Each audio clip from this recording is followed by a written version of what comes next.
avizoval, že by sa rád zúčastnil aj autogramiády, čiže presné časy opäť pripomínam, budeme avizovať a určite si budete môcť aj od neho vypýtať nejaký ten podpis. Toto je jeho famózny kúsok, že sa stratí za stromami smerom k Sielnici a potom sa stade objaví, samozrejme s kopou dymu, ale ako som už hovoril, Zoltán to má určite nacvičené, preverené a bezpečné. Jednu takú kratučku spomienku na ňo v roku, myslím, to bolo 2012, keď som zbieral od pilotov grafické náčrty ich vystúpenia, aby som ich potom mohol komentovať, tak mi Zoltán dal jeden krásny papier, ktorý som si skopíroval a dnes ho používam, aby som ho ukazoval svojim študentom, ktorým sú to teda piloti, ktorí sa učia angličtinu a škoda, že ho nevidíte. Je to nádherná zostava. Možno by si ho mohol ukázať na veľkoplošnej obrazovke, tu máme kameru, respektíve príde niekto z technikov našich a ukáže na kameru. Takže toto bola zostava Zoltána Vereša. Určite veľmi ľahké komentovať. Niekoľkokrát sme spomínali, že Zoltán Vereš je siačom milovaný, ale nedovolím si tvrdiť, že je to iba jednostranná láska, ale samozrejme Zoli si veľmi rád pripravuje program starostlivo a prispôsobuje ho aj Medzinárodným leteckým dňom SIAV. Neuveriteľná séria rýchlych výkrutov. Keď si predstavíte, čo to robí s tým človekom v kabíne, musí byť určite poriadne utiahnutý v popruhoch.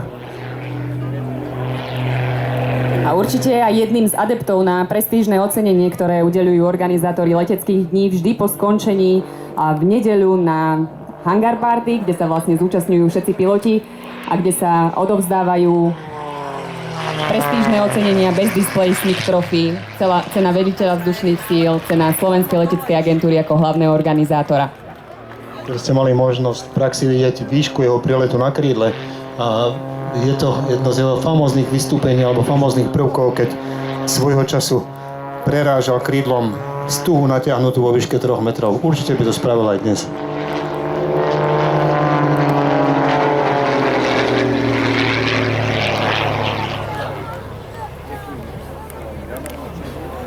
Z jeho vystúpenia priamo cítiť, že pilot a lietadlo sú jedno telo, jedna duša.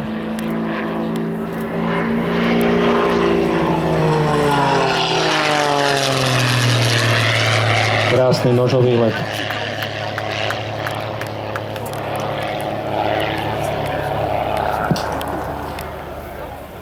Ale aj tak reakcie musia byť okamžité.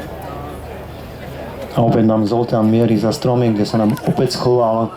Nebojte sa, nepokračuje po diaľnici smerom na Bystricu, opäť sa objavuje spoza stromov.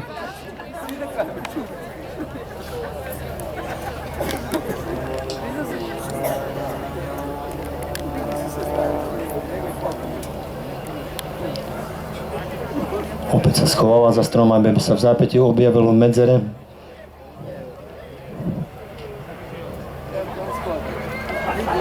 Podarilo sa aj to. Šikmome to na krídle. Určite to vyzerá zaujímavo pre diváka. Chcem vás znovu ubezpečiť, že jeho lietanie je bezpečné, nakoľko je to pán pilot, pán majster leteckej akrobácie. Nie je to len tak z dobrej vôle alebo z rozkoše, že by si dovoloval lietať takto nízko. Pilot, ktorý chce lietať takto nízko, musí na to mať a musím povedať nielen zo svojej skúsenosti, ale hej, z toho, ako to ten Zoltán tu nad nami lieta, je to pilot, ktorý si to môže dovoliť.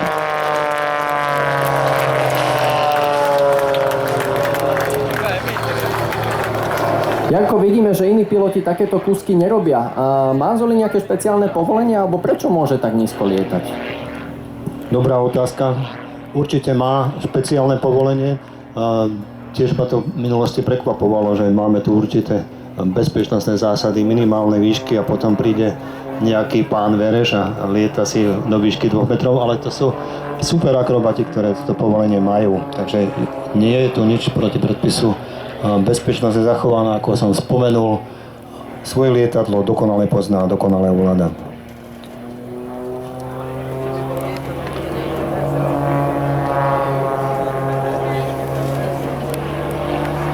Pokus o To solo srdiečko je určite ťažšie ako skupinka, ktorá sa dokáže rozdeliť a srdiečko vykresliť v spolupráci 2 alebo 3 pilotov.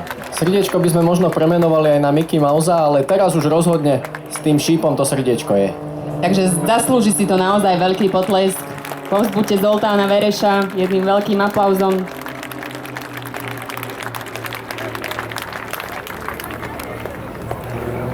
Takže skutočná nádhera. Nádhera pilotáže, nádhera vytvorených obrazcov.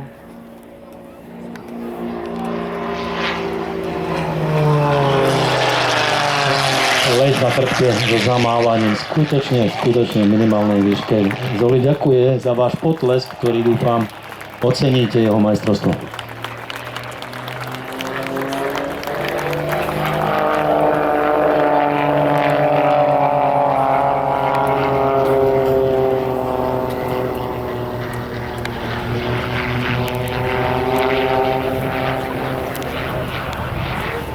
Čiže ako mám napísané na svojom papieri, bolo to goodbye to people, alebo dovedenia Vám všetkým návštevníkom na letisku Sliač na tejto krásnej leteckej udalosti pod dojmami výkonu leteckého akrobata majstra Zoltána Vereša.